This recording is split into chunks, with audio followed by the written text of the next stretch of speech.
I'm happy to say that I'm working on a separate documentary that will focus on the FBI raid and the grand jury investigation. So I'm sure that book will be included in that. Well, Jan, compound questions are tough, very tough. I'm going to muddle through this. David Skaggs was the congressman that represented Boulder and the Rocky Flats area. In my personal opinion, he was a slime bucket. He had no business representing the people. He didn't do that.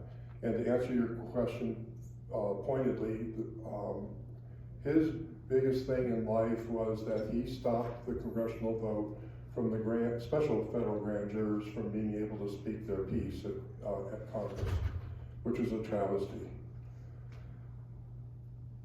But Wes McKinley ran and lost, and so that he could be in Congress, so that he could be released from the pledge of the grand jury. Wes McKinley, who was the foreman of the special federal grand jury, did run for Congress.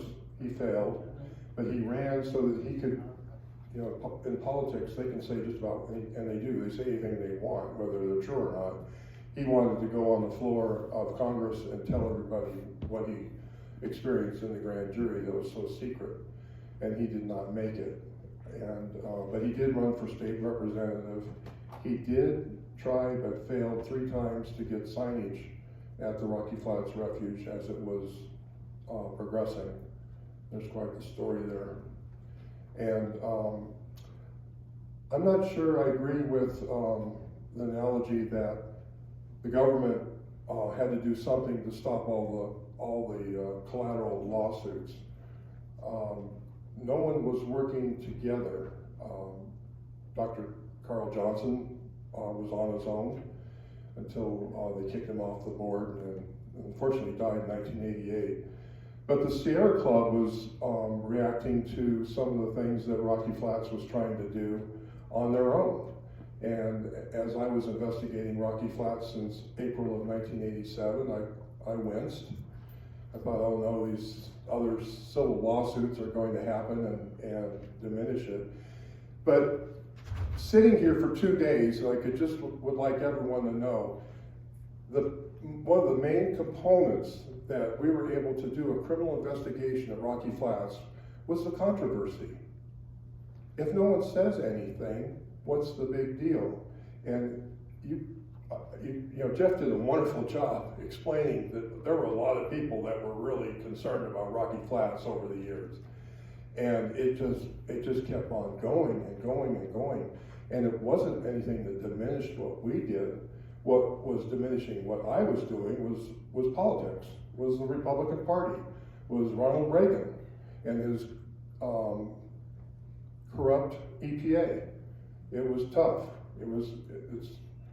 It's not really the time and place to talk about it, but yes, Jan, when I finally got the green light to do the raid of Rocky Flats, I can only thank Admiral James Watkins, who was the Secretary of Energy at the time, because I think he wanted to make Rocky Flats an example, because he even said it, it's a real mess out there. He did not like what he saw. And so the politicians kicked in. Dick Thornburg was the Attorney General. He was the governor of Pennsylvania during the 3 Mile Island. He had some experience with the government looking really bad, embarrassed. And I think that the one big thing that the Republicans were hanging their hats on, because that's who was in charge. Mike Norton was the U.S. Attorney, and Dick Thornburg was the Republican Attorney General. They were going to install a special federal grand jury, and they did. And that was to keep a lid on everything. That was going to put the court order, contempt of court shadow over everything to just keep everything quiet. And it didn't work out very well. But John has been involved in many activities to try to prevent more people from being harmed by Rocky Flats. And it was sort of explained in a map, but there was no cleanup where the refuge is now. This refuge is open, where all the homes are being built. There was no cleanup there at all. So when they talk about this this cleanup being the most successful cleanup ever, I'm not sure where they're getting that. But essentially what they did is just imploded the buildings, which were the most radioactively contaminated buildings in America, buried them under 6 feet of soil, and didn't touch what's now open as a refuge. So it's really concerning, and you know, people are trying to bring prairie dogs out there, trying to save the prairie dogs from other places where homes are being built, not realizing that they're gonna dig down into that stuff and bring these contaminants back up. As the nuclear physicists mentioned, we also have like, you know, worms can bring up these materials. So just burying it and forgetting about it isn't the solution. I'm not sure what the solution is. I wish that it was closed and just left as like a research park so we could see over time what actually happened out there. But with the half-life of 24,000 years, that site is going to be toxic for the rest of humanity, likely. So, you know, and it's not unique. In the film, there was also a map that mentioned the 300 sites. That includes uranium milling, mining, plutonium production in reactors, you know, and of course the DOE sites that we know of. But this stuff is all over the world, and definitely all over the US. Does anyone else have a question? Yeah? Yeah, technical question about the Superfund part of it. So it was a Superfund site, and are you just saying that the part of the whole production facility that wasn't remediated was just the refuge part, or was there like more remediation done in other parts of it? A lot of great questions, thanks. So the industrial area originally was 400 acres. Because of the Superfund action, it was increased to 1,300.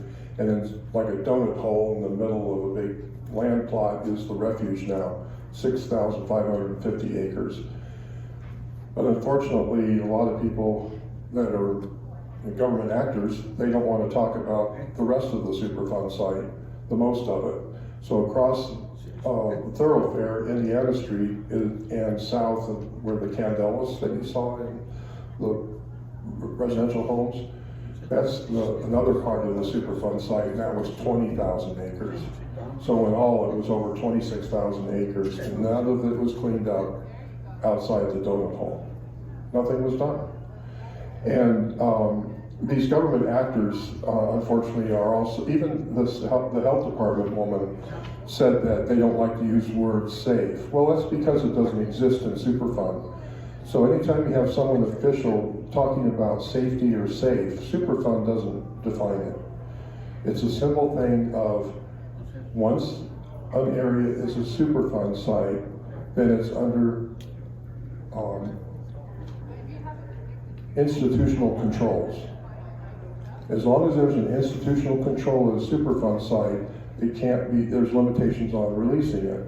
But once the institutional controls are relieved, then it becomes UUUE, unrestricted use, unlimited exposure, but it doesn't say safe. And the safety aspect of it that doesn't exist is 1 in a million that you'll get sick walking on the refuge at Rocky Flats. And one quadrant, you can there's 2 parts per million, or 2 in a million that you could get sick. So it's a lot of lame discussions by people that try to think that they know what they're talking about. I'm wondering, is there citizens groups? Are they watching this wildlife area? Are they testing the animals? Are they taking their kids and running around the plutonium park? I mean, I'm horrified. I thought I knew a lot about stuff that was going on in the United States, but this festival has just blown me away, and I wish I could say in a happy way. That's it. Your Geiger counter doesn't work on plutonium. Even the manager at the U.S. Fish and Wildlife Service carries a Geiger counter around to tell the people that it's safe. It's a validation for him, and it's ridiculous. It doesn't do it. It's alpha emitters. Our plutonium is an alpha emitter. You're measuring beta or gamma, and SafeNet has an organization where people with Geiger counters all over the world are reporting their data if you want to see more data around the world. So SafeNet has they have stronger Geiger counters for plutonium? They weren't No, called ma'am. over, no? No, ma'am. Even when Rocky Flats was being investigated and Bechtel was hired, they're a huge firm, engineering firm, and they were asked to analyze the plutonium with aerial, and there was a whole page in the report. It can't be done. You need to send someone out to the field, take soil samples or water samples and take it back to the lab, because plutonium is short wavelength.